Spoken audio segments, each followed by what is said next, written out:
चलो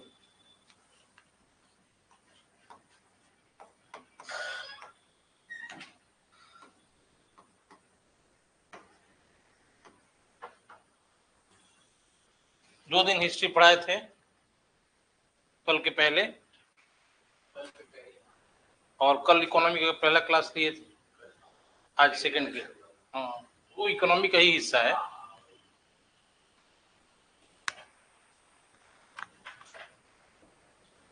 हेलो, कम कर देना। हेलो, तो कल मैंने जो बताया था कृषि क्षेत्र बिहार में क्यों कम है, क्यों पिछड़ा है कृषि, उसमें बहुत सारा चीज बचा हुआ था, सिर्फ मैंने आधा हिस्सा पढ़ाया था। और ऐसे भी आपको आज इंटरेस्ट भी जगेगा।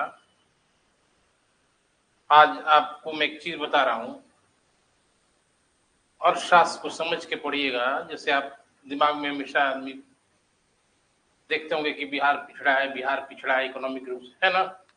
आम आदमी भी बोलचाल में बस बात करता है, बड़े बड़े स्कॉलर भी इसके बारे में बोलते हैं कि बिहार पिछड़ा है। राष्ट्रीय स्तर का जो आता है उसका सबसे निचले पायदान पर बिहार उड़ीसा जैसे राज्य रहते हैं। तो हमारा ताल्लुकात सिर्फ बिहार से, तो बिहार के बारे में बात करेंगे, ठीक है। एक बहुत बड़े विद्वान स्कॉलर हैं रैगनर नर्क्स, ध्यान से सुनिएगा, ये मैं आपको समझाने के लिए बता रहा हूं।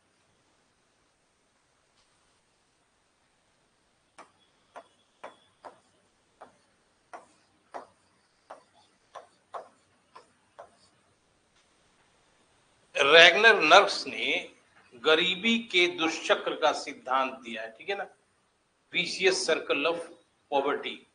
रैगनर नर्क्स का बहुत बड़ा योगदान है इकोनॉमिक्स में सब्जेक्ट में।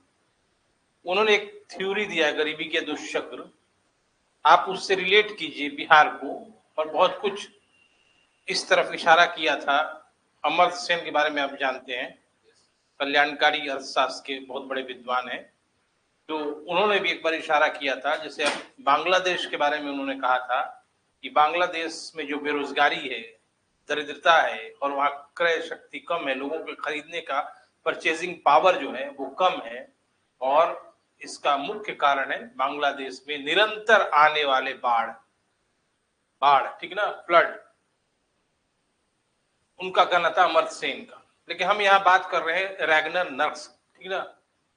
नर्क्स ने कहा था कि यदि पर कैपिटा इनकम यानी प्रति व्यक्ति आय, इसको ध्यान से सुनिएगा, फिर ये आपके टॉपिक का ही हिस्सा है, हम आपको समझा रहे हैं हमेशा के लिए।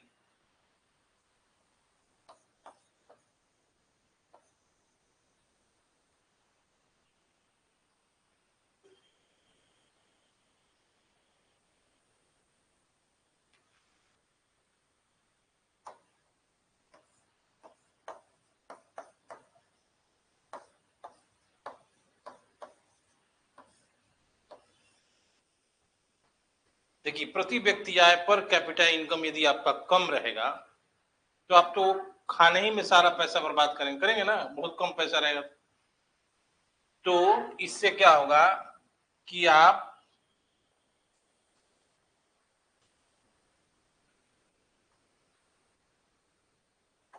आपके पास जो बचने वाला पैसा है वो बचेगा ही नहीं बचेगा। तो निम्न बचत होगा इससे, और निम्न बचत जब होगा तो कहीं आप इन्वेस्ट करने का सोचेंगे ही नहीं। जो थोड़ा बहुत बचाएगा पैसा वो आपको इमरजेंसी के लिए रखेंगे कि कहीं मैं बीमार ना पड़ जाऊं, कहीं किसी पैर हाथ ना टूट जाए, कहीं कोई पूजा ना करना पड़े, ऐसा ही सोचता है ना। तो आप कहीं इन्वेस्ट नहीं करेंगे, तो इससे क्या होगा कि निम्न विनियोग कहा जाता है, विनियोग माने इन्वेस्टमेंट।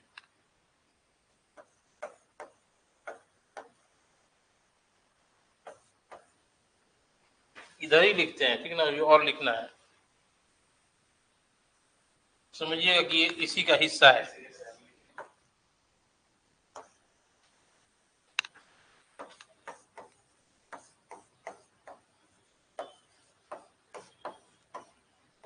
और जब आप इन्वेस्ट नहीं कीजिएगा कहीं, आप ही नहीं, कोई भी आदमी, आप अपने पर लेके देखिए, लेकिन तो क्या होगा जब कहीं इन्वेस्टमेंट नहीं होगा, सरकार इन्वेस्ट करता है तब तो कैपिटल फॉर्म होता है। पूंजी निर्माण कैसे होता है? कल कारखाने की स्थापना की जाती है, फिर उससे आय होने लगता है, ठीक है, चाहे सड़क बनाया जाता है, फिर उससे टोल टैक्स आता, आय आता है ना।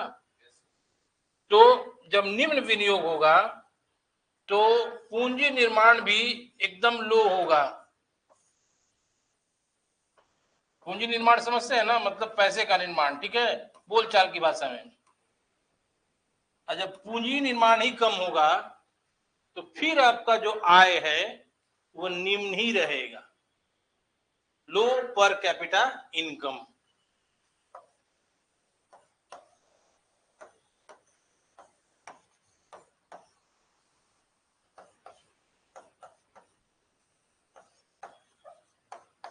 ये थ्योरी रैगनर नक्स ने बताया है, इसको कहा है उन्होंने गरीबी का दुष्चक्र।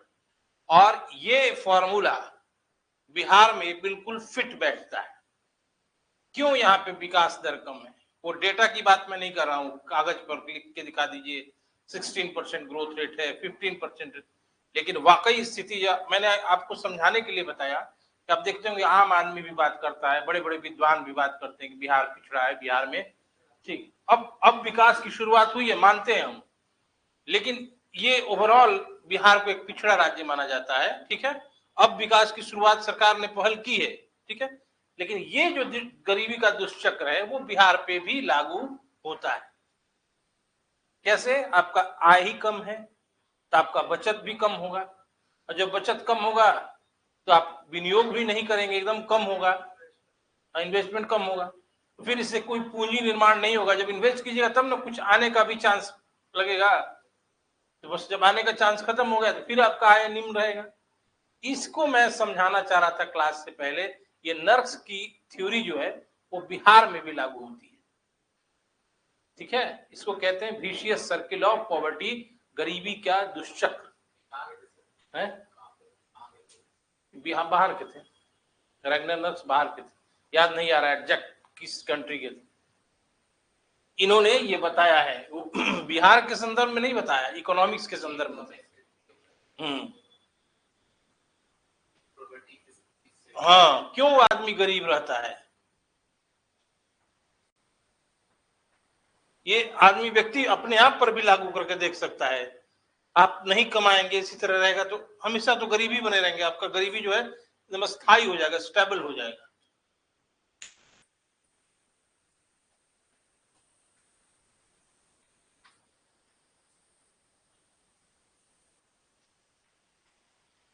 कल मैंने बताया था कि बिहार में कृषि का पिछड़ापन है, क्यों है बताया था मैंने, और क्या भूमि सुधार का अधिनियम लाया गया था, कैसे जमींदारी का उन्मूलन हुआ, कैसे बिचौलियों की समाप्ति हुई, काश्तकारी व्यवस्था में सुधार हुआ, बताया था मैंने। उसके बाद मैंने बताया था कि बिहार में कृषि का पिछड़ापन क्यों, क्या कारण है। मैंने पॉइंट लिखा था कि सामाजिक सांस्कृतिक कारण भी, जातिवाद, सामंतवादी व्यवस्था, इसके कारण भी बिहार के कृषक कोई नई पहल करने में, कोई नया इनोवेशन करने में कतराते हैं, बताया था मैंने। लेकिन उस कृषि का बहुत सारा हिस्सा मेंस के लिए इंपॉर्टेंट है, पीटी के लिए भी इंपॉर्टेंट है, जो बचा है इसमें हम आपको टॉपिक लिख देते हैं, उसके बाद समझा दे रहे हैं। पहला था कि बिहार में क्या किए गए हैं, बिहार में कृषि की तरक्की के लिए।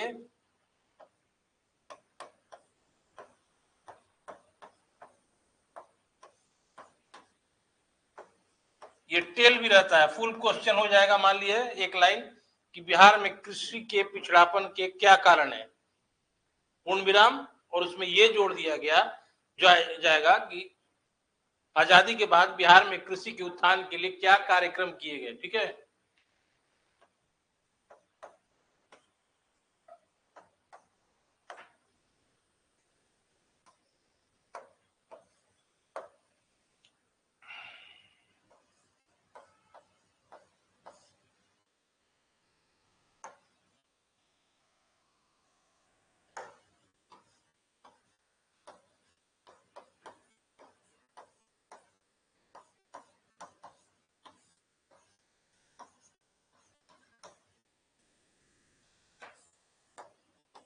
एक और टॉपिक है कृषि से जुड़ा,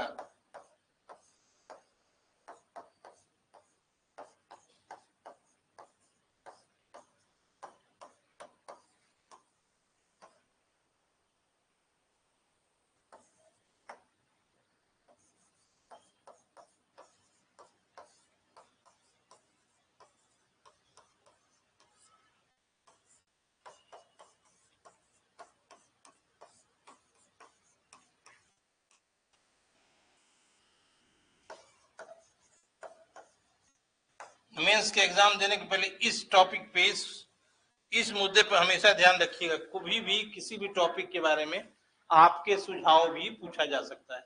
सुझाव ऐसे देने चाहिए जो प्रमाणिक लगे, कुछ भी सुझाव नहीं दे देना चाहिए, ठीक है। तो पहला जो टॉपिक मैंने लिखा है, बिहार में कृषि विकास के कार्यक्रम क्या किया गया आजादी के बाद। जैसे प्रीलिम्स के लिए इसमें बहुत सारा चीज इंपॉर्टेंट है। जैसे 1947 में भारत आजाद हुआ, ठीक है, लिख लिए ना, नोट कर लिए ना, नहीं तो रुक जाएंगे, नोट कर लीजिए। 1947 में भारत जब आजाद हुआ तो 47-48 1947-48 में बिहार में खाद्यान्न संकट था। जितनी यहाँ जरूरत थी खाद्यान्न की लोगों को खाने के लिए, वो 13-14 लाख टन की कमी थी यहाँ बिहार में, ठीक है ना। और बिहार बहुत घोर खाद्यान्न संकट से गुजर रहा था।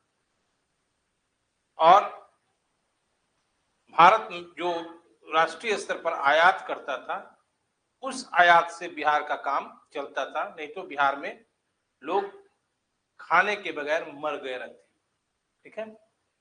तो पहला जो कार्यक्रम शुरू किया गया वो सिर्फ कृषि संबंधित नहीं था, बल्कि ग्रामीण विकास के लिए कार्यक्रम था।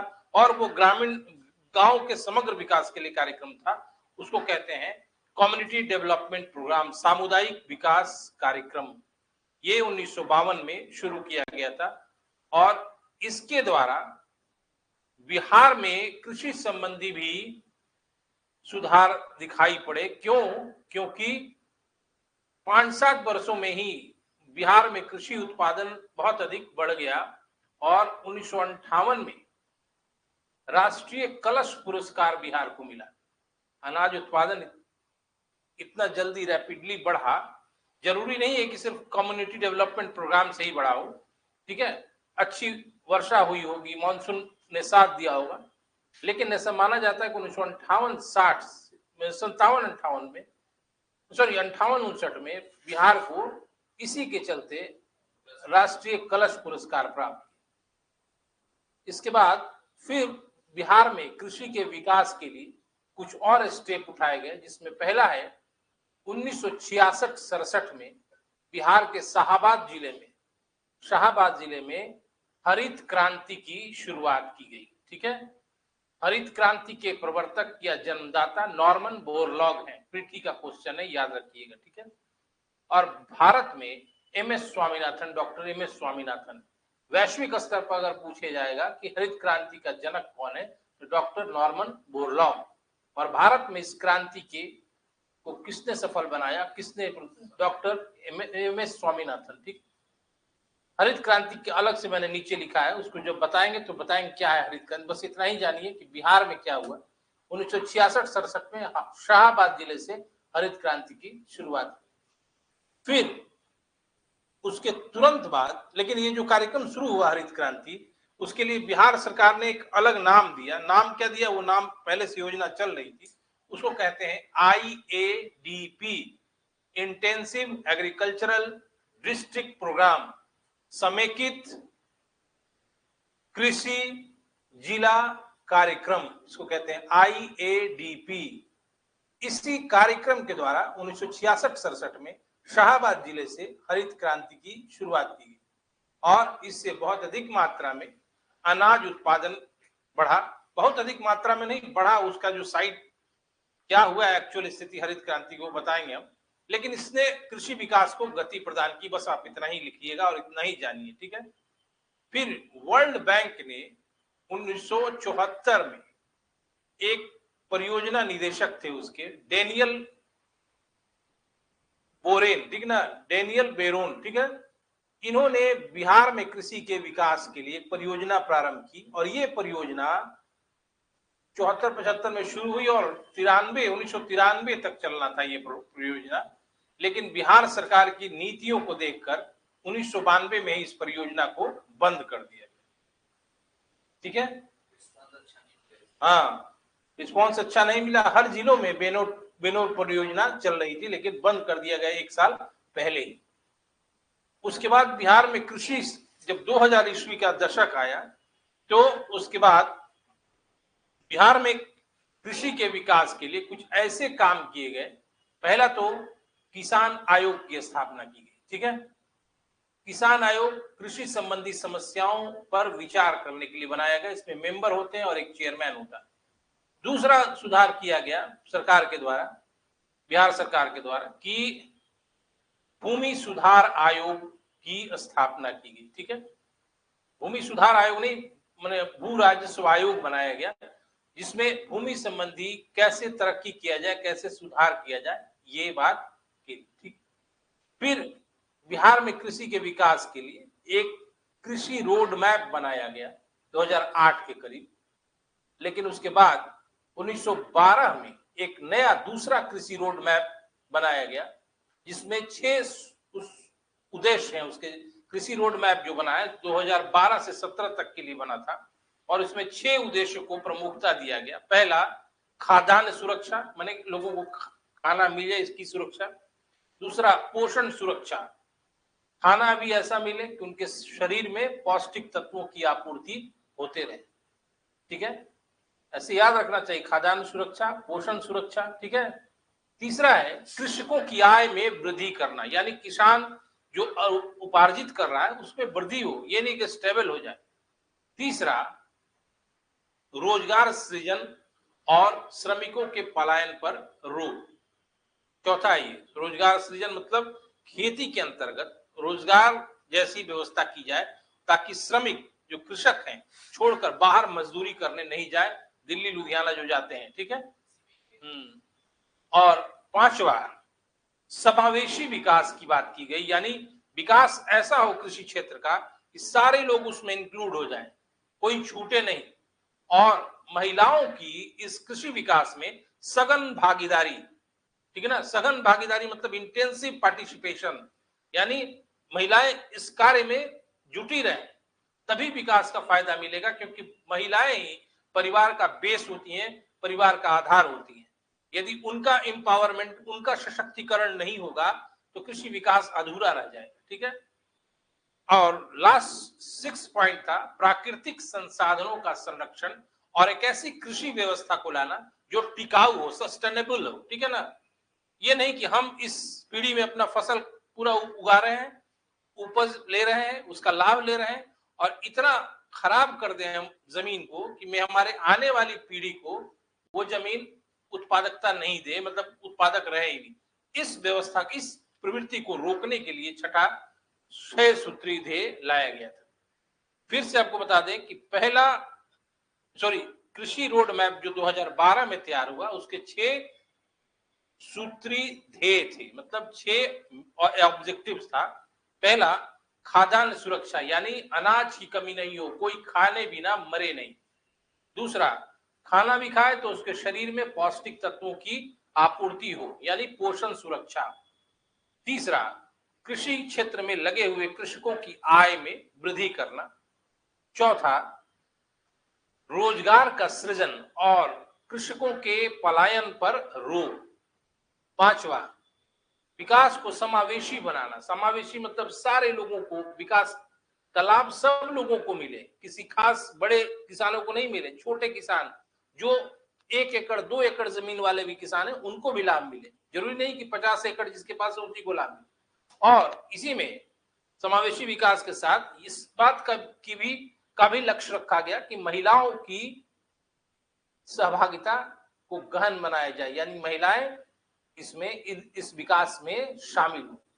और लास्ट पॉइंट बनाया गया कि प्राकृतिक संसाधनों का संरक्षण। खेती भी क्या है, प्राकृतिक संसाधन है। जमीन जो है हम उसको इस तरह से संरक्षित करें कि उसकी उत्पादकता हमेशा बरकरार रहे, निरंतर रहे। ऐसा नहीं कि हम इतने रासायनिक खाद का प्रयोग करके जमीन को एकदम उसकी जमीन की फर्टिलिटी को खत्म कर दें, उसकी उत्पादकता को खत्म कर दें, ऐसा नहीं होना चाहिए। ऐसे खाद के बदले, रासायनिक खाद के बदले हम जैविक खादों का प्रयोग करें, ठीक है ना, और ताकि खेत की उत्पादकता बरकरार रहे और हमारे बाद अगली पीढ़ी को, उसकी अगली पीढ़ी को सेम उत्पादकता प्राप्त हो खेत की। इतना समझ गए? हाल के वर्षों में 2017-18 के बाद बिहार सरकार ने कई ऐसे काम किए कृषि के विकास के लिए, जैसे कई कृषि महाविद्यालयों की स्थापना हुई है, देखे होंगे आप।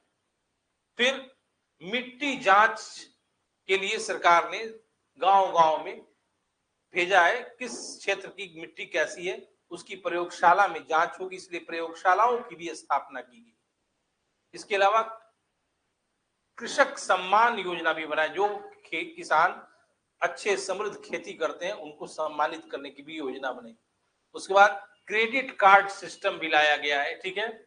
उसके बाद सब्सिडी की भी व्यवस्था की गई। केंद्र सरकार सब्सिडी देती है, लेकिन साथ साथ राज्य सरकार ने एक्स्ट्रा सब्सिडी दिया है ताकि जो उपकरण किसान खरीद सके उनको कम से कम सस्ते दाम पर मिले। इसके बाद आप देखते हैं कि ओला, वर्षा, पाला पड़ने से अगर फसल बर्बाद हो जाए, कीटों के प्रकोप से फसल बर्बाद हो जाए, तो पहले जो अनुदान 1000 रुपए प्रति एकड़ मिलता था, उस अनुदान को भी बिहार सरकार ने बढ़ा के 3000 रुपए प्रति एकड़ कर दिया है, ठीक है। तो बिहार सरकार का प्रयास किसानों की समृद्धि है और पहला राज्य है बिहार से जिसने कृषि कैबिनेट, मुख्यमंत्री की अध्यक्षता में कृषि कैबिनेट की बैठक की थी और किसानों और कृषि से जुड़े समस्याओं पर विचार विमर्श किया था। दूसरी बात, 24-25 अप्रैल 2011 में बिहार में ही जैविक खेती का अनुभव लेने के लिए, बायो फर्टिलाइजर का प्रयोग करने के लिए 2011 में अंतरराष्ट्रीय सम्मेलन हुआ था, ठीक है। जैविक खादों का प्रयोग, उसका अनुभव और कैसे खेती किया जाए, इस विषय पर विचार करने के लिए 2011 में 24-25 अप्रैल को इंटरनेशनल, अंतरराष्ट्रीय सम्मेलन का आयोजन किया गया। बिहार पहला राज्य है जिसने कृषि कैबिनेट की बैठक की मुख्यमंत्री की अध्यक्षता में, ठीक है। नीतीश कुमार ही मुख्यमंत्री थे, उन्हीं की अध्यक्षता में। यानी बिहार सरकार ने कृषि क्षेत्र के विकास के लिए हाल के दिनों में बहुत सारे उपाय किए हैं। एक और इंपॉर्टेंट काम किया है, कृषि उपज विपणन अधिनियम था पहले, उसको हटा दिया है। उसमें सरकार का यह प्रयास है कि अब कृषकों को फसलों का उचित मूल्य प्राप्त हो, ठीक है। बगैर उचित मूल्य के किसान प्रोत्साहित नहीं होंगे खेती करने के लिए, और जितना मेहनत है उसके हिसाब से उनको उनकी उपज का मिले, जो बेचता है उनको पूरा पैसा मिले, ठीक है। इतना ही आपको लिखना है कि क्या क्या उपाय सरकार के द्वारा किए गए। और अभी ये भी लिख सकते हैं कि और वर्तमान में भी कृषकों की समृद्धि के लिए और कृषि क्षेत्र के विकास के लिए सरकार के प्रयास निरंतर है। कभी भी आंसर में निगेटिव बात न लिखिएगा, आप समझे, क्योंकि आप उसी व्यवस्था का अंग होने जा रहे हैं एज ए ब्यूरोक्रेट, और वर्तमान सरकार की आलोचना करना आपकी कॉपी में नंबर को कम कर देगा और निगेटिव इंपैक्ट पड़ता है एग्जामिनर पर, ठीक है। हमेशा आपका भविष्योन्मुखी उत्तर होना चाहिए, ठीक है ना। ऐसा नहीं हो जाएगा निगेटिविटी जल के आपको, ये आप ऐसे ही कंक्लूड करेंगे कि वर्तमान में भी सरकार के प्रयास निरंतर जारी हैं कृषि क्षेत्र के विकास और कृषकों की समृद्धि के लिए, ठीक है। दूसरा मैंने टॉपिक लिखा है, हाल के सरकारी प्रयास हो गए बिहार में हरित क्रांति। अब बताते हैं, बिहार में हरित क्रांति, नॉर्मन बोरलॉग की हरित क्रांति बिहार में 1966-67 में शाहाबाद जिले से शुरू की गई थी और प्रोग्राम था IADP, intensive agricultural district programme, समेकित कृषि जिला कार्यक्रम इसको कहा जाता है। 1966-67 शाहाबाद जिले से, याद रखिए, प्रीलिम्स का क्वेश्चन नहीं, अब शाहाबाद नहीं है, 4 जिला मिलके शाहबाद जिले थे पहले, भोजपुर, बक्सर, रोहतास, कैमूर, ठीक है, अब नहीं है। तो हरित क्रांति है क्या? देखिए, हरित क्रांति है वैज्ञानिक आधार पर कृषि के उत्पादन को बढ़ाना ही हरित क्रांति। एक लाइन में समझ लीजिए, वैज्ञानिक ढंग से, वैज्ञानिक तरीकों से कृषि उत्पादन में आशातीत वृद्धि करना ही हरित क्रांति है। और विश्व में इसके प्रवर्तक डॉक्टर नॉर्मन बोरलॉग हैं और भारत में डॉक्टर एमएस स्वामीनाथन है। इस हरित क्रांति का बिहार में कृषि उत्पादन के संदर्भ में माना जाता है कि उतना यथोचित प्रभाव बिहार में नहीं दिखाई पड़ा, लेकिन फिर भी इसके कई लाभ हुए। जैसे मैं आपको एग्जाम्पल दे रहा हूं। नहीं, पहले आप ये समझिए कि हरित क्रांति के द्वारा क्या क्या किया जाता है ताकि कृषि उत्पादकता बढ़े।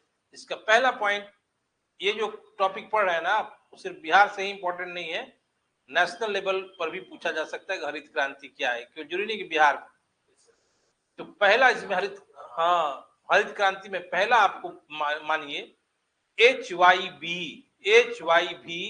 बीजों का प्रयोग, ठीक ना, हाई यील्ड वैरायटी, उच्च गुणवत्ता वाले बीजों का प्रयोग, वैसे बीजों को बोना जिससे उत्पादन में वृद्धि हो।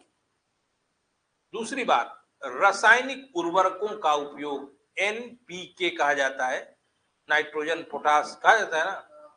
बगैर रासायनिक उर्वरकों के उपयोग के कृषि उत्पादन बढ़ना मुश्किल था।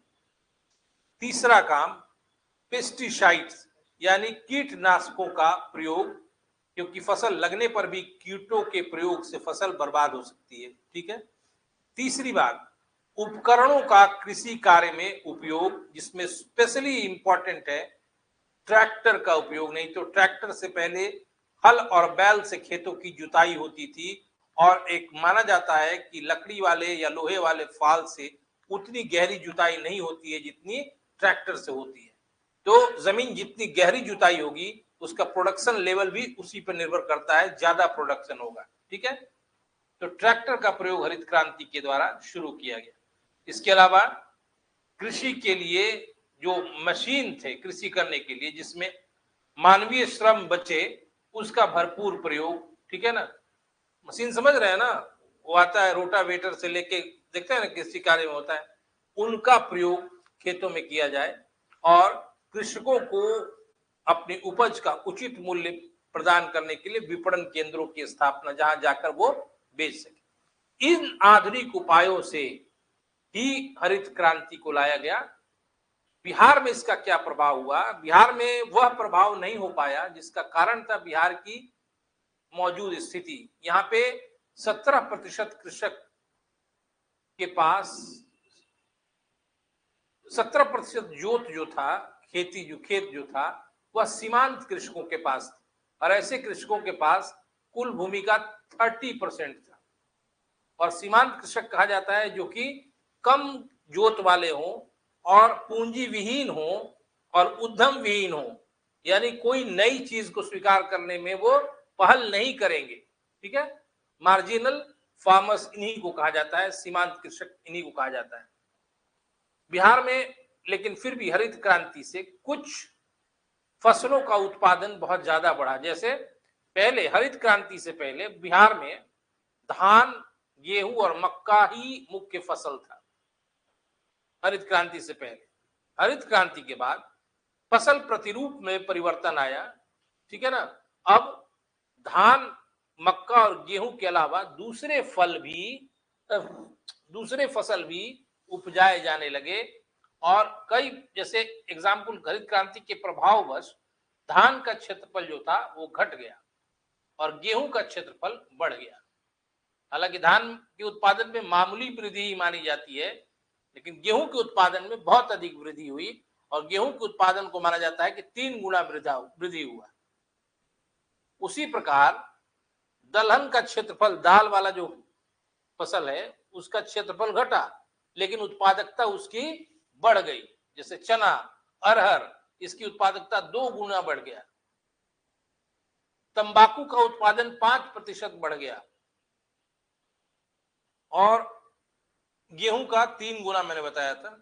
उसके अलावा आलू का सबसे अधिक उत्पादन बढ़ा, 10 गुना बढ़ा, ठीक है। गन्ने का 3 गुना बढ़ा। यानी फसल प्रतिरूप में बदलाव और विविध प्रकार के फसलों को उपजाना अब हरित क्रांति के बाद संभव हो सका। लेकिन माना यह जाता है कि बिहार में जो हरित क्रांति है उसका प्रभाव, उसका क्रियान्वयन कुछ खास क्षेत्रों तक संकेंद्रित रहा, कंसंट्रेटेड रहा, सेंट्रलाइज रहा, जिसके कारण उसका समुचित और संतुलित प्रभाव पूरे बिहार पर नहीं हुआ। हरित क्रांति का प्रभाव सबसे अधिक कोसी कमांड क्षेत्र, सोन कमांड क्षेत्र, ठीक है ना, ऐसे क्षेत्रों में देखा गया। कोसी गंडक कमांड क्षेत्र, कोसी कमांड क्षेत्र, सोन कमांड क्षेत्र में देखा गया। और इसका एक खामियाजा ये हुआ कि पूरे बिहार में जो हरित क्रांति का प्रभाव होना चाहिए वो नहीं मिल पाया। इस कारण बिहार में क्षेत्रीय स्तर पर आय विषमता को देखा गया, ठीक है ना, इनकम डिस्क्रिमिनेशन को देखा गया और किसानों के बीच भी इस विषमता को देखा गया। खास क्षेत्र के किसान समृद्ध हुए, बाकी क्षेत्र के किसान उसी स्थिति में थे जैसे हरित क्रांति के पहले थे। इसलिए बिहार ने हरित क्रांति का यथोचित फायदा नहीं उठाया, ये बात माने जाने वाली बात। लेकिन इसके लिए हरित क्रांति दोषी नहीं है, बल्कि बिहार की जो सामाजिक सांस्कृतिक परिस्थितियां थी, भौगोलिक और राजनीतिक स्थितियां थी, वो जिम्मेवार थी। बिहार को मैंने बताया है कि भूमि सुधार, कल पढ़ा रहा था मैं, भूमि सुधार जो अधिनियम लागू हुआ वो वास्तव में बिहार में नहीं, धीमी और मंद गति से चला और जिस उद्देश्य से ये भूमि अधिनियम लाया गया था वो नहीं पूरा हो पाया है। भूमि अधिनियम के अंतर्गत जमींदारी उन्मूलन किया गया। उसके बाद मैंने कल बताया था हम कि सीलिंग एक्ट लाया गया, भूमि हदबंदी अधिनियम 1961 में लाया गया, जिसका उद्देश्य था कि हर आदमी के भूमि रखने की एक सीमा तय की जाए, बाकी भूमि का पुनर्वितरण कर दिया जाए।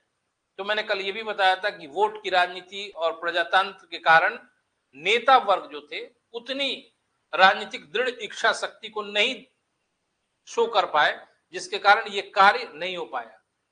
बिहार में जोतों का आकार भी था बहुत छोटा, मतलब छोटे छोटे टुकड़ों में भूमि बटी थी। हरित क्रांति का प्रभाव ऐसे छोटे टुकड़ों पर नहीं पड़ सकता है। तीसरी बात, बिहार में बाढ़ के कारण बिहार के 28 जिले जल अप्लावित रहते हैं, हर साल बाढ़ आता है।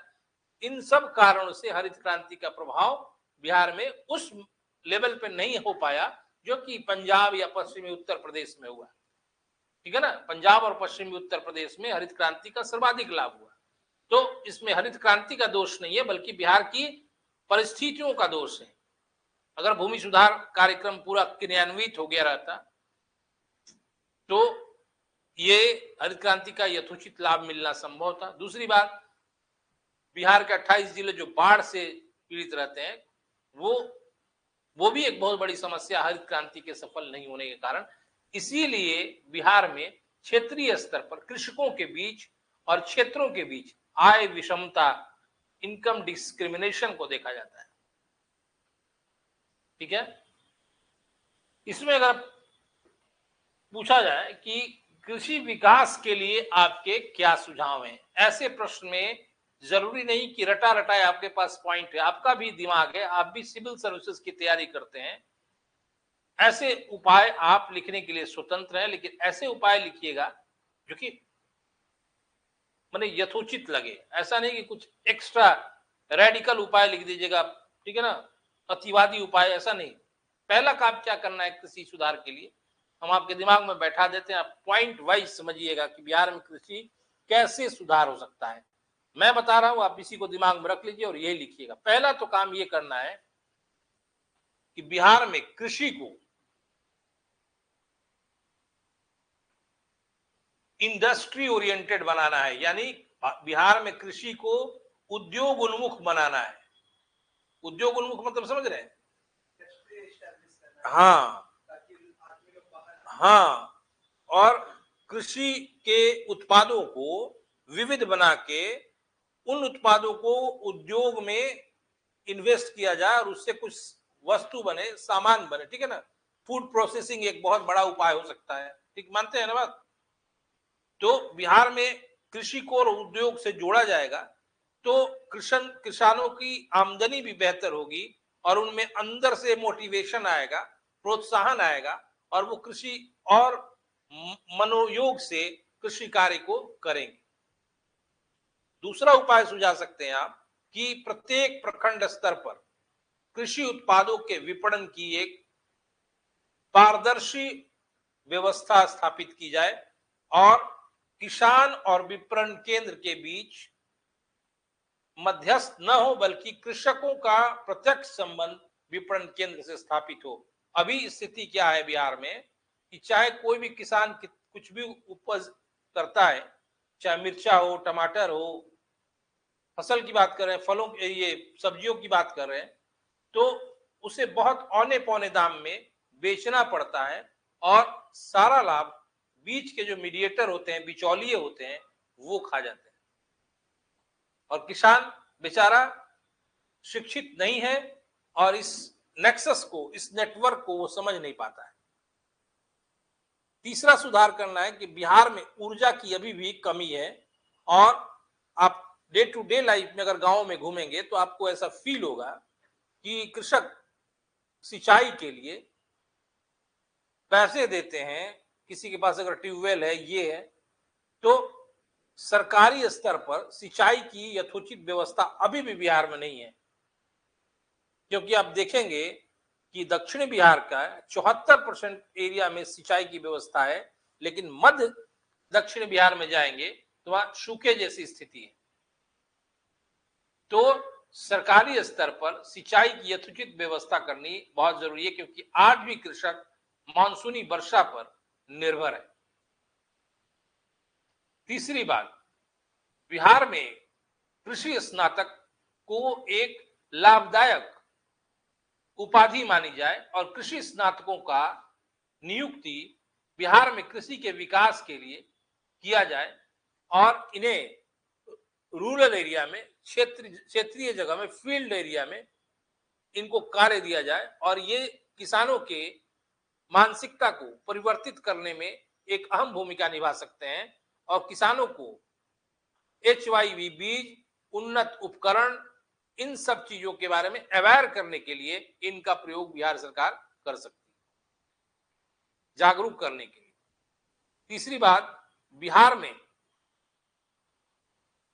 जो भूमि सुधार अधिनियम के बाकी बचे हुए प्रावधान हैं उनको दृढ़ इच्छा शक्ति के साथ पूरा करना चाहिए और इसे व्यक्तिगत राजनीतिक लाभ से दूर रखना चाहिए, क्योंकि व्यक्तिगत राजनीतिक लाभ हमेशा अब तक राजनीतिज्ञों के आड़े आया है भूमि सुधार कार्यक्रम को पूरा करने। तीसरी बात, जो भूमि पुनर्वितरण का कार्य है उसको मनोयोग पूर्वक हर राजनीतिक दल को मिलकर करना चाहिए, जिससे वोट की राजनीति का लाभ समाप्त हो जाएगा। कैसे, मैं बता रहा हूं।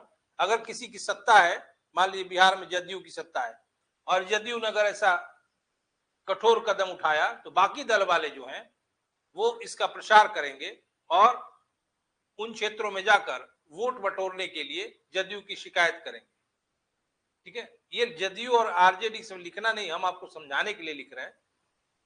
तो इसका सबसे अच्छा उपाय है कि बिहार स्तर पर जितने भी राजनीतिक दल हैं वो एक साथ एक सर्वदलीय बैठक करें और बिहार में कृषि के विकास के लिए सबकी सहमति लेने पर ही भूमि पुनर्वितरण का कार्य या भूमि की उच्च सीमा, अधिसीमा, सीलिंग का निर्धारण किया जाए और फिर किसी भी राजनीतिक दल के लिए गुंजाइश नहीं रहेगी कि वोट की हानि होगी कि वोट का लाभ होगा।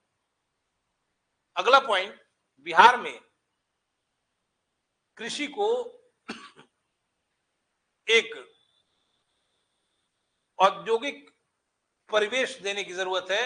उद्योग से जोड़ना अलग बात है, लेकिन बिहार में सामाजिक स्तर पर एक वैचारिक बदलाव लाने की भी जरूरत है और पढ़े लिखे शिक्षित युवाओं को भी कृषि कार्य में आमंत्रण के लिए प्रोत्साहन दिया जाए। जैसे हमारे प्रधानमंत्री ने अपने पहले कार्यकाल में कैसे स्टार्टअप, स्टैंड अप, ऐसी योजनाएं लाया।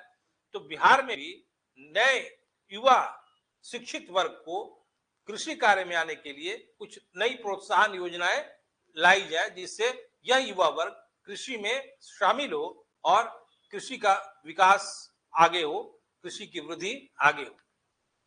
इसके अतिरिक्त कृषक कृषि के अंतर्गत मुख्य अनाजों के साथ साथ लाभदायक फसलों जो अल्प अवधि में तैयार हो जाए उसको लगाने के लिए भी कृषकों को प्रशिक्षित किया जाए, और उसके लिए बहुत लंबा समय नहीं लगना चाहिए। ऐसे फसल हो जो कम समय में तैयार हो जाए, जिससे कि बाकी जो खाद्यान्न का उत्पादन है वो दुष्प्रभावित नहीं हो। इसके अतिरिक्त बिहार में अवसंरचना को सुधारना बहुत जरूरी है। कृषक का जो उपज है वो मंडियों तक तो पहुंचने के पहले काफी परेशानियों का सामना करता है। गांव-गांव में पक्की सड़क की व्यवस्था के साथ साथ सामानों को लाने के लिए, मतलब उनके उपज को लाने के लिए एक वाहन की व्यवस्था की जाए। भले उस वाहन का किराया संबंधित किसान चुकाए और खेतों से उपज को लाने के लिए इस वाहन का प्रयोग किया जाए। इन सब उपायों से अगर आप ऐसे लिखेंगे तो ये आपके व्यक्तिगत सुझाव है। दूसरी बात, सबसे इंपॉर्टेंट सुझाव जो है वो मैंने नहीं बताया आपको, कि बाढ़ का कोई स्थायी हल किया जाए। क्यों? क्योंकि 9 लाख हेक्टेयर भूमि जो बिहार की है वो जल जमाव से बर्बाद है और इसका कारण बाढ़ है। ठीक है ना? इसलिए बाढ़ एक स्थायी आपदा है बिहार के लिए, और इसका हल किया जाए। यदि ये किया जाता है तभी कृषि विकास, कृषि समृद्धि को देखा जा सकता है। ठीक है, ये टॉपिक जहां तक मैंने लिखा था वो मैंने लिख दिया है। अगला टॉपिक आपको बताते हैं।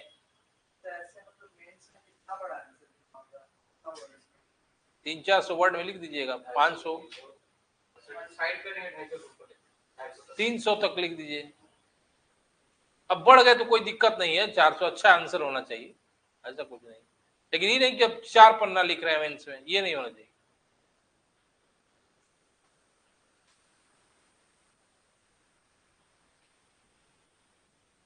एक और टॉपिक मेंस पे बार बार आता है, economic backwardness of Bihar, Bihar का आर्थिक पिछड़ापन। यहीं पर आर्थिक पिछड़ापन में रैगनर नर्स की थ्योरी काम करती है। ठीक है ना?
Causes for the economic backwardness of Bihar.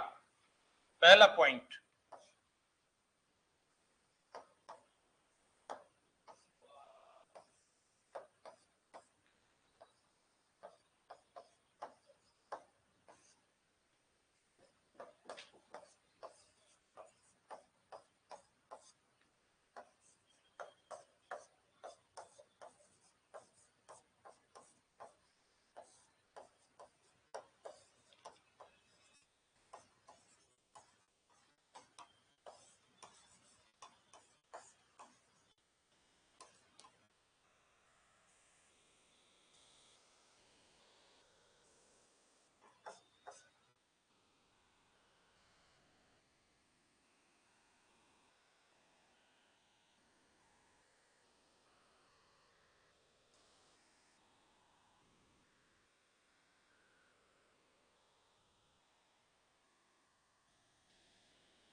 और भी एक आध पॉइंट है, लेकिन इसी में हम वो पॉइंट को शामिल कर देंगे, लिख नहीं रहे हैं, इसी में जोड़ दिया जाएगा वो पॉइंट।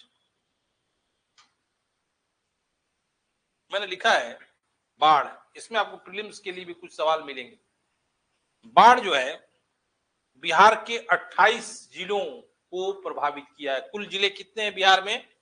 38 जिले। 38 में 28 जिले बाढ़ से प्रभावित है और माना जाता है कि 9 लाख हेक्टेयर भूमि पानी जमने से बिहार का बर्बाद है। ठीक है, जल जमाव है। ठीक है, दूसरी बात कि बिहार में कुल जितना राष्ट्रीय क्षति होता है भारत में बाढ़ से, उसका 12% सिर्फ बिहार माना जाता है। ठीक है, और टोटल पॉपुलेशन, बाढ़ से प्रभावित जनसंख्या जो इंडिया लेवल पे है, उसका 21% बिहार की जनसंख्या को माना जाता है। ठीक है, तीसरी बात कि जो क्षेत्र बाढ़ से पूरे भारत में बाढ़ से प्रभावित है वो 16% बिहार का माना जाता है। देखिए डेटा, ये बिहार प्रीलिम्स के लिए बहुत इंपॉर्टेंट है। पहला इंपॉर्टेंट फैक्ट, बिहार के 28 districts were affected from the flood, माने बाढ़ के 28। दूसरा, total affected population in India, जो भी बाढ़ से प्रभावित भारत की जनसंख्या है उसका 21% बिलोंग टू बिहार, 21% बिहार। और total damage nationally, total damage from the flood, flood से बाढ़ से जो क्षति होती है उसका 12% सिर्फ बिहार माना जाता है। और बिहार में 9 लाख हेक्टेयर भूमि जो है जल जमने से बाढ़ के कारण बर्बाद है। तो बाढ़ इतना बड़ा ये दिक्कत है बिहार के लिए कि बिहार के विकास की बात करना बाढ़ के बगैर बहुत मुश्किल है। और इसके लिए एक स्थायी उपाय करनी बहुत जरूरी है। बाढ़ का प्रमुख कारण नदियों में सिल्ट का जमाव है और बिहार के मुख्यमंत्री हमेशा नेपाल से बात करते हैं क्योंकि अधिकतर नदियां हिमालय से उधर से आती हैं, कुछ खास नदियां दक्षिण से आती हैं। लेकिन ये उपाय बहुत धीमी गति से चलता है और मैं खुद कब बहुत दिनों से सुन रहा हूं, और इसके लिए एक दृढ़ इच्छा शक्ति की जरूरत है और एक बहुत बड़ा प्लान की जरूरत है जिसमें स्थायी तौर पर नदियों की बाढ़ का उपाय किया जाए। बाढ़ आना तो जारी रहेगा, लेकिन हम मनुष्य मानवीय प्रयास से उस बाढ़ की दिशा को आक्रोशित होने से रोक सकते हैं। इसलिए बिहार के पिछड़ेपन का सबसे बड़ा कारण बाढ़ है। यहां तक कि जन कल्याणकारी अर्थशास्त्र के डॉक्टर अमर सेन ने भी कहा था ये बात, जो बांग्लादेश के संदर्भ में उन्होंने कहा था कि बांग्लादेश की क्रय शक्ति का ह्रास, बेरोजगारी का कारण बाढ़ है।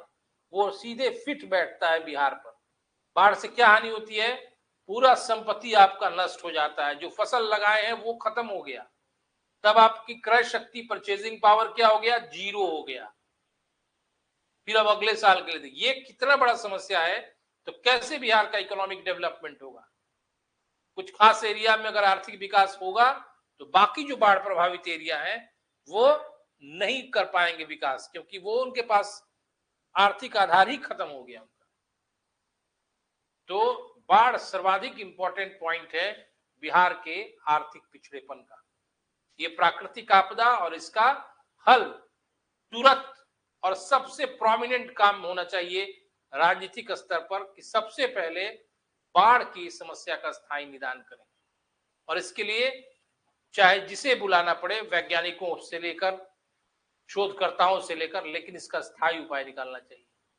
क्योंकि वार्ता तो मैं ही खुद सुन रहा हूं 20 सालों से, लेकिन इस वार्ता का कोई हल नहीं होता है।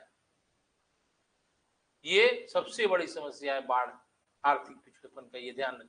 मैंने आपको डेटा वाइज बता दिया कि कुल राष्ट्रीय क्षति का 12% बिहार में, टोटल जनसंख्या जो अफेक्टेड है फ्लड से उसका 21% बिहार में, और 9 लाख हेक्टेयर भूमि बर्बाद है, उससे कितना फसल हो सकता था, ठीक है। और पूरे 38 में 28 जिले बाढ़ प्रभावित है, और पूरा उत्तर बिहार बाढ़ के लिए ही जाना जाता है। यानी विकास की गति रुक जाएगी जब तक बाढ़ का हल नहीं किया जाएगा। तो जब भी पॉइंट आंसर लिखेंगे सबसे प्रोमिनेंट होना चाहिए आपका बाढ़। दूसरा मुद्दा जो मैंने बिहार के पिछड़ेपन का कारण बताया है वो लिखा है कृषि की बदहाली या कृषि, ठीक है।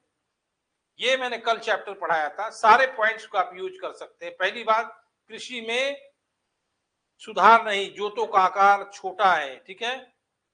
प्रति हेक्टेयर 22 किलोग्राम सिर्फ उर्वरक का उपयोग होता है, जबकि दूसरे राज्यों में प्रतिशतता ज्यादा है, ठीक है। प्रति व्यक्ति खाद्यान्न उपलब्धता बिहार में बहुत कम है।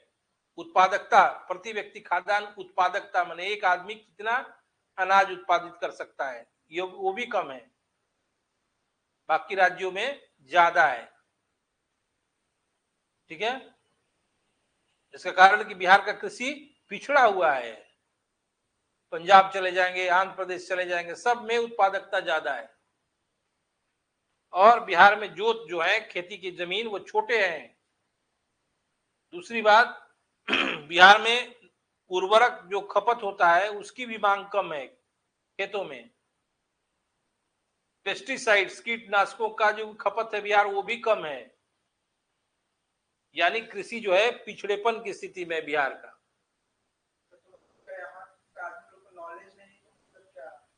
बिहार में सामाजिक सांस्कृतिक कारण से नॉलेज रहते हुए भी पारिवारिक विभाजन से जमीन छोटे टुकड़ों में बंट गया है।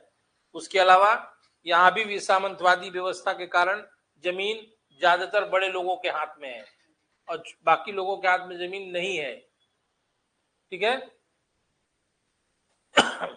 30% लोगों के पास 89% भूमि है, ऐसा भी डेटा है। उसके अलावा कल मैंने, आप शायद क्लास में नहीं थे, कि जमीन जो है कल बताया था मैंने, औरंगाबाद में 2350 बीघा एमसीसी द्वारा कब्जा किया हुआ है। और दूसरी बात कि बिहार में भूमि सुधार नहीं किया गया है लेकिन उसका प्रभाव नहीं हुआ है। हाँ, बिहार में बुद्धि रहते हुए भी कृषि का विकास रुक गया है, क्योंकि कृषि के विकास के लिए पूंजी चाहिए। और बता देते एग्जाम्पल में, आप माना जाता है कि वाणिज्यिक बैंक जो है, कमर्शियल बैंक जो है, वो कृषकों को ऋण प्रदान करेंगे और कम ब्याज दर पर प्रदान करेंगे, ये कागजी नियम है। लेकिन आप डे टू डे लाइफ में जाके बैंक में देखिए, वो कमीशन खोरी करते हैं। किसान को अगर ऋण लेना होगा तो किसान के बदले किसान के नाम पर दूसरे बड़े लोगों को देते हैं और बदले में कमीशन खाते हैं, ठीक है ना। बैंक में जाइए, ब्रांच मैनेजर तो देखिए जाके, और आसानी से तो पहले 10 दिन दौड़ेगा किसान तो हो सकता है 11वां दिन तैयार हो बैंक मैनेजर। कागज में सिर्फ नियम बताया गया, वास्तविक स्थिति में जाइए देखिए। यानी बिहार के कृषि का पिछड़ापन भी इसके बैकवर्डनेस का कारण है। तीसरा मैंने कुछ लिखा होगा, ऊर्जा अभी भी कम है। जाइए, लाइट गांव में, रूरल एरिया में घंटों घंटों कटी रहती है, और खेतों को सिंचित करने के लिए ट्यूबवेल चलाना है, लाइट नहीं रहेगी तो समय पर अगर आप खेतों को सिंचित नहीं करेंगे तो कैसे आप फसल के बेहतर उपज का उम्मीद करेंगे। और गांव में खेतों के तक ट्यूबवेल पहुंचने की, बहुत सारे गांव में पोल तक नहीं है, बिजली के खंभे तक नहीं है बहुत सारे गांव में। हाल के दिनों में सरकार ने प्रयास किया है और बहुत सारे गांव में बिजली के खंभे खेतों तक पहुंचे हैं, लेकिन बहुत सारे गांव अभी बचे हुए हैं। उसके अलावा ऊर्जा जब तक नहीं रहेगा तब तक कृषि का विकास या बिहार का पिछड़ापन दूर नहीं होगा। घरों में भी लाइट कटे रहते हैं। उसके अलावा देखिए, वित्तीय संस्थाओं का, ये मैंने आपको बता दिया, वित्तीय संस्थाएं ऋण के लिए, साख के लिए, लेकिन इनमें अगर आप जाएंगे व्यवहारिक तौर पे तो कृषक को ऋण प्रदान करने में 10-20 दिन लगाएंगे, और कई बार तो मैंने देखा है ऋण कृषक के नाम पर दूसरे को ऋण आवंटित किया जाता है।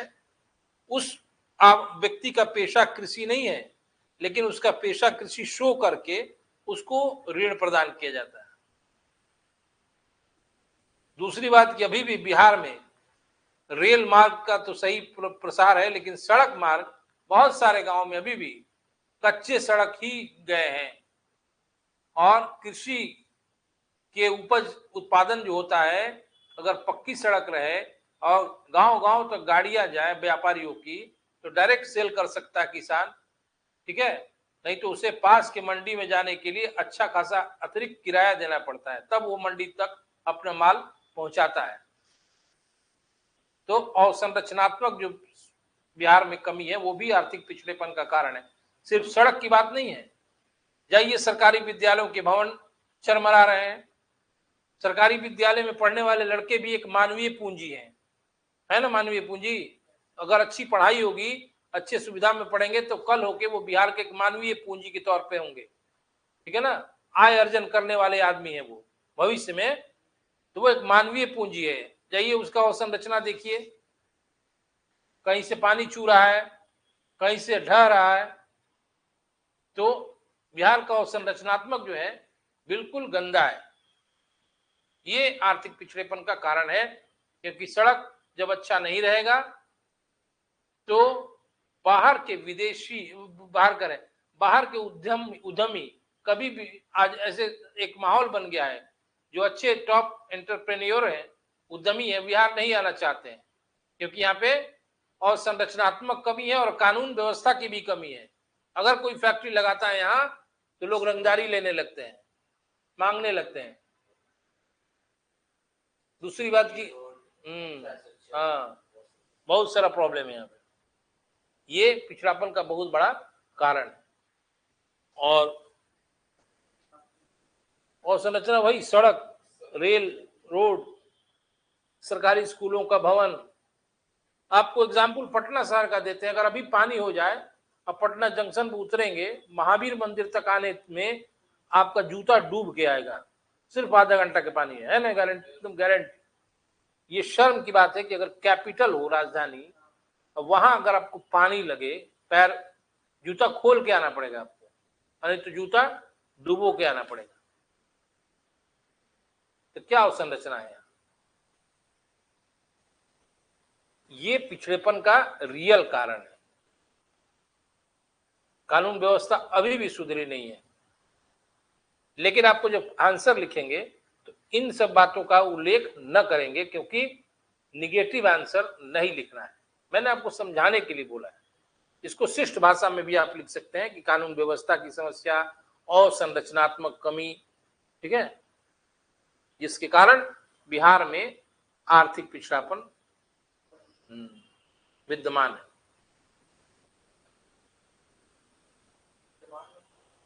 मौजूद है। इस यहां तक जो भी कुछ प्रश्न पूछना हो आप पूछ सकते हैं, कुछ भी नहीं समझ में आया हो।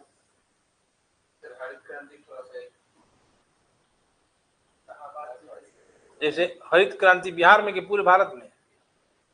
बिहार में हरित क्रांति, पहले तो भारत में आया हरित क्रांति, एक ही आदमी थे, नॉर्मन बोरलॉग, पूरे विश्व में अमेरिका के थे वो। हरित क्रांति बिहार में एक ही आदमी से नहीं, आदमी बहुत होंगे, मतलब श्रेय किसको दिया जाता है? Doctor MS. स्वामीनाथन को। कभी भी प्रश्न आए तो डॉक्टर एम.एस. स्वामीनाथन माना जाता है। वो क्रांति क्या है, तो उसमें आदमी की कोई जरूरत नहीं थी, एक नई विधि थी खेती करने की, उसमें आदमी से मतलब नहीं था, वो विधि बताया गया और सरकार ने उसको लागू किया। विधि में कोई क्रांति नहीं था भाई, हरित क्रांति नाम है, जिसमें खेती करने का एक नया ढंग, ऐसे समझिए। अभी तक जो खेती हो रही थी उसको बदल के खेती करने का नया ढंग। क्यों नया ढंग? क्योंकि कृषि उत्पादन को बढ़ाना था। और हरित क्रांति के कुछ निगेटिव इंपैक्ट भी हैं पूरे भारत में, बिहार में भी है। बिहार में बताएं हम आपको, एक ही क्षेत्र में ज्यादा विकास हुआ, सोन कमांड क्षेत्र, गंडक कमांड क्षेत्र, बाकी जगह नहीं। भारत में भी है। इस क्रांति को लाने से भारत में पंजाब, हरियाणा और पश्चिमी उत्तर प्रदेश सर्वाधिक लाभ प्राप्त किए और बाकी राज्यों में इसका लाभ नहीं मिला। मिला, उस मुकाबले नहीं मिला। और मोटे अनाजों की कीमत पर हरित क्रांति को किया गया था। मोटे अनाज समझते हैं ना, ज्वार, बाजरा, रागी, ठीक है। और इस क्रांति के द्वारा जो रासायनिक उर्वरकों का उपयोग हुआ, उसने खेती की उत्पादकता को सीमित कर दिया। अत्यधिक रासायनिक उर्वरकों के प्रयोग से जमीन की उत्पादकता जो है वो कम हो गई और ऐसी आशंका मानी जाती है कि कृषि उत्पादन ठहर सा गया, स्टेबल हो गया। और यह भी माना जाता है कि हरित क्रांति ने क्षेत्रीय असमानता पैदा की। एक क्षेत्र के किसानों का आय बढ़ा जबकि दूसरे क्षेत्र के किसानों का आय नहीं बढ़ा। वो चीज बिहार में भी लागू होता है।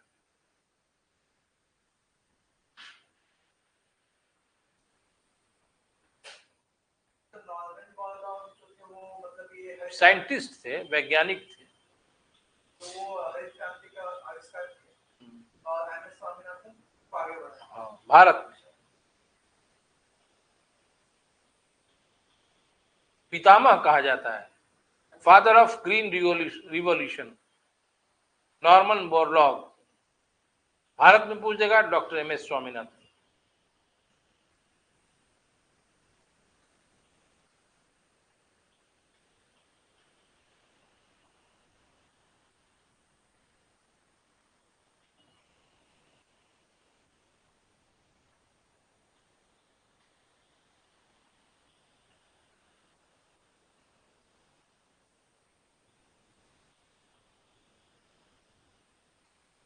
और कुछ पूछना है?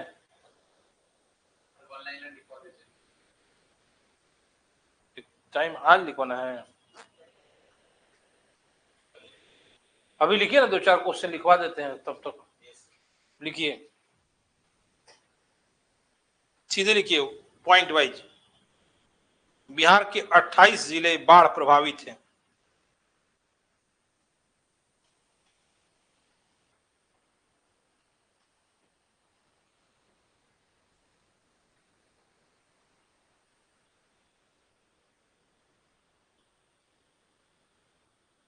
दूसरा क्वेश्चन पॉइंट लिखिए, भारत में बाढ़ से जितनी क्षति होती है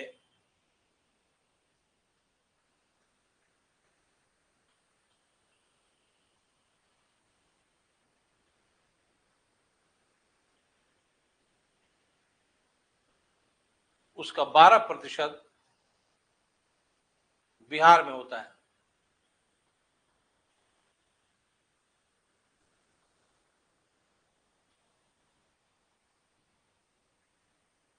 अगला लिखिए, बाढ़ प्रभावित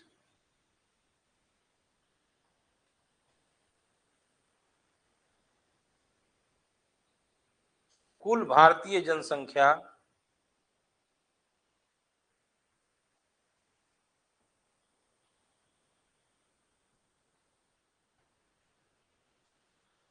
का 21% बिहार में निवास करता है।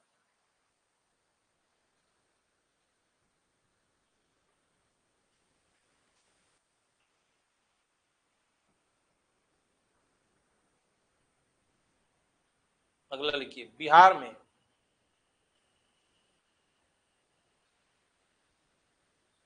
9 लाख हेक्टेयर भूमि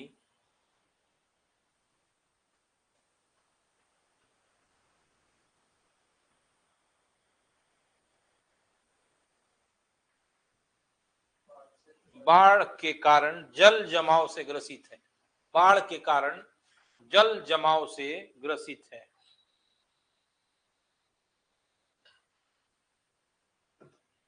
ठीक है, अगला पॉइंट लिखिए,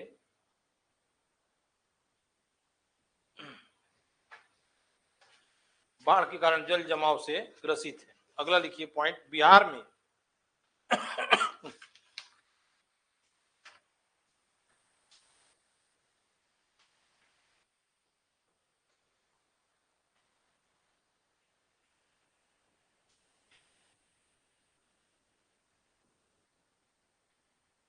देश के कुल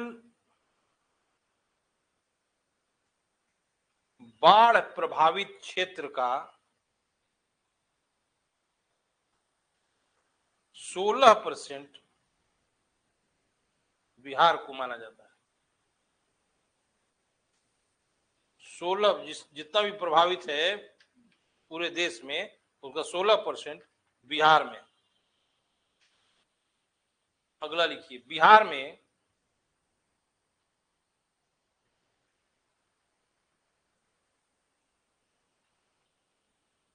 प्रति हेक्टेयर कृषि उत्पादकता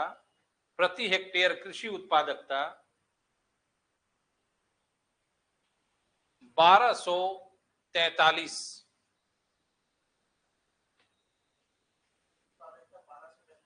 किलोग्राम है,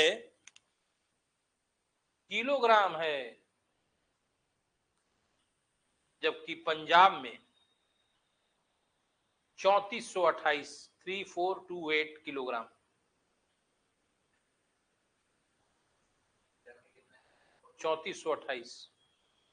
देखिए ये कितना कम उत्पादकता है। बिहार में 1 हेक्टेयर में सिर्फ 1243 किलोग्राम होता है, जबकि पंजाब में 3428। अगला लिखिए, बिहार में प्रति हेक्टेयर खाद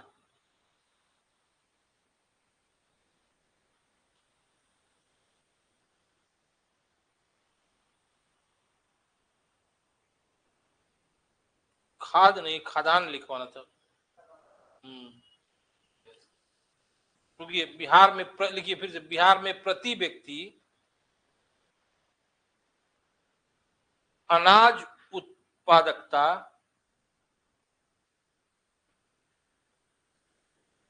133 किलोग्राम है, जबकि भारत में 203 ग्राम।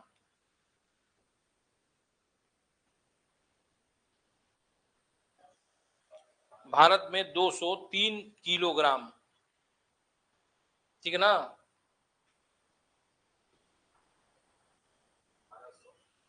203 प्रति व्यक्ति अनाज उत्पादकता, समझ रहे हैं? एक कृषक कितना उत्पादन कर सकता है?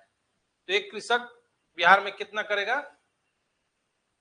133, जबकि पूरे इंडिया लेवल पर औसत है 203 किलोग्राम। हाँ, अब लिखिए, भारत में जितने उद्योग हैं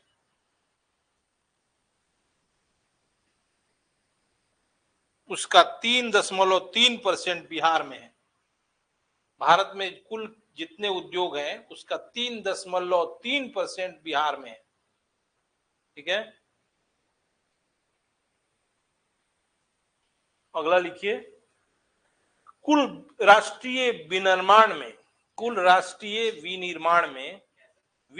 मैन्युफैक्चरिंग में, कुल राष्ट्रीय विनिर्माण में बिहार का योगदान 5.4% है,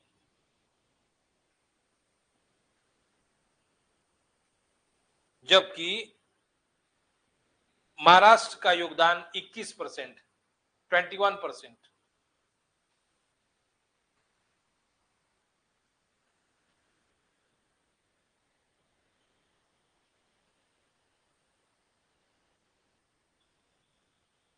कितना याद करके आइएगा, ठीक है। और कुछ पूछना हो तो पूछिए, हम बैठे हैं। ये प्रीलिम्स के लिए जानना बहुत जरूरी है।